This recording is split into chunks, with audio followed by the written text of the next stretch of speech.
Louvado sejas, meu Senhor, pela nossa irmã, a morte corporal, da qual nenhum vivente pode escapar. Pobres daqueles que morrerão no pecado mortal. Bendito aqueles que se encontrarão na tua santíssima vontade, ao qual a morte segunda não fará mal.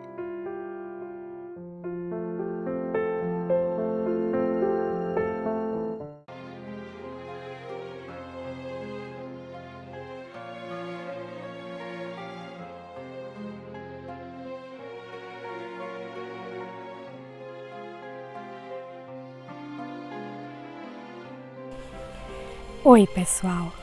Chegamos na estrofe da Irmã Morte.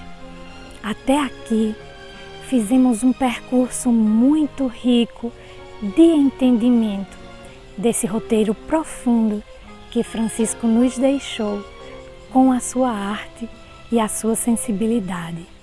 Essa estrofe foi composta no início de outubro de 1226, quando Francisco estava já quase agonizante. Nela, Francisco acolhe e dá boas-vindas à sua própria morte. Não se trata de uma elevação espiritual, nem de uma exortação ao tema da morte em geral, mas exprime um encontro existencial do poeta com a Irmã Morte. Essa estrofe é a celebração desse encontro. Então, gente, prestem atenção. Francisco conecta a celebração de todas as criaturas com a celebração da morte. Eloá então se pergunta: que relação íntima conecta a expressão da mais férvida comunhão com as coisas e a experiência de um destacamento assim tão radical como é o fenômeno da morte? Como todas as outras estrofes, esta também se abre com um ímpeto de louvor, e Francisco louva com a mesma simplicidade em que louva os outros elementos. E ele diz: nossa irmã, a morte corporal, da qual nenhum vivente pode escapar. Aqui iremos perceber que essa estrofe é um encontro fraterno com a necessidade, com a dura e implacável necessidade de morrer. Encontro vivido e celebrado na abertura do louvor como caminho rumo ao sacro.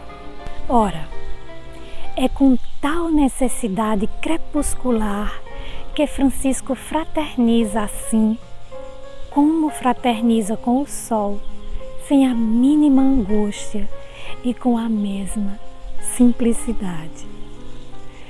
Mas podemos pensar que diante de tantos males, Francisco deseja fraternizar com a morte para fugir, para se libertar das suas dores.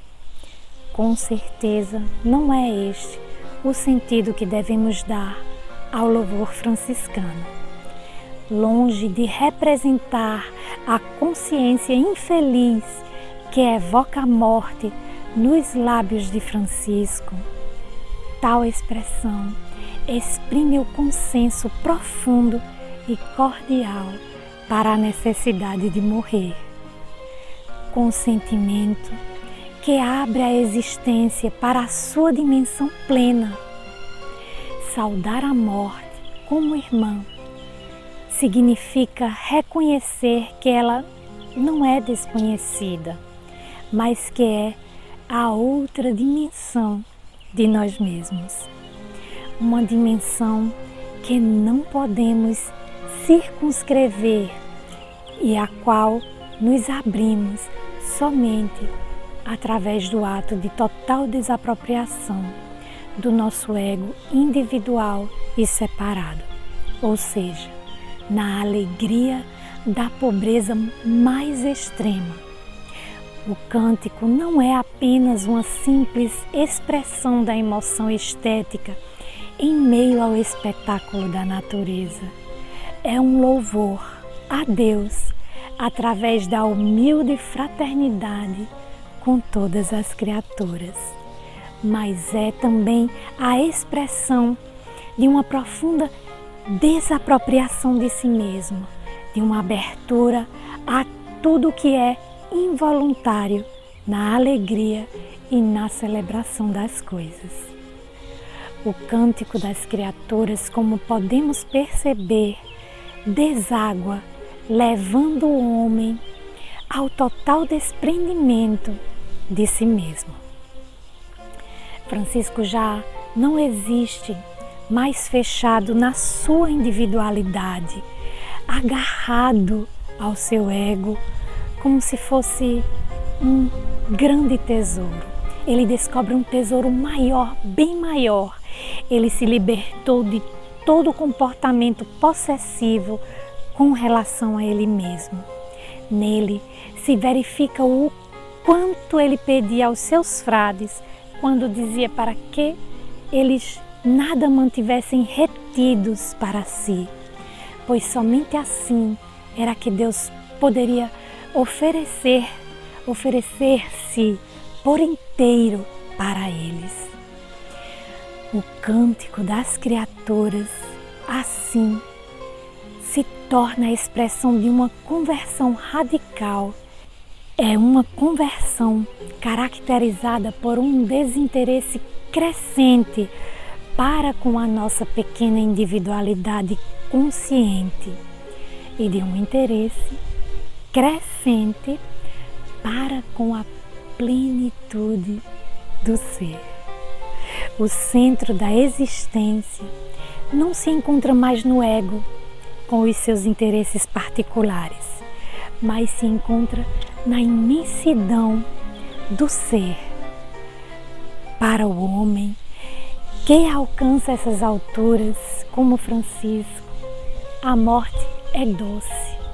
Ao contrário, para aqueles que insistem em permanecerem dobrados sobre o próprio ego, são advertidos por Francisco, pobres daqueles que morrerão no pecado mortal, pois o homem que se destaca desse modo do ser, permanecendo dobrado no próprio ego, já é considerado morto espiritualmente.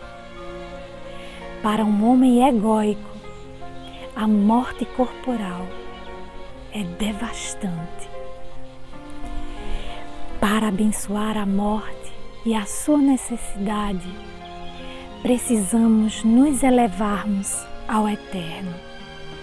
Como disse Francisco, felizes daqueles que se encontrarão na tua santíssima vontade, ao qual a morte segunda não fará mal. Então, quem aceita desapropriar-se de si mesmo e se abandonar à vontade de Deus, está desde já imerso no eterno. Está aberto para a grande esperança. Tu és nossa esperança, Tu és a nossa vida eterna, assim canta Francisco nos seus louvores ao Deus Altíssimo. Na luz da nossa irmã, a morte corporal, o cântico do irmão Sol derrama todo o seu esplendor. É um só com a abertura do ser. Aqui o cântico é existência. É em Francisco que a criação continua a florescer, que se transforma abundantemente em um grande e precioso tesouro de eternidade. Bom, pessoal, acho que já temos bastante material para refletirmos. Eu espero vocês no próximo episódio. Paz e bem a todos.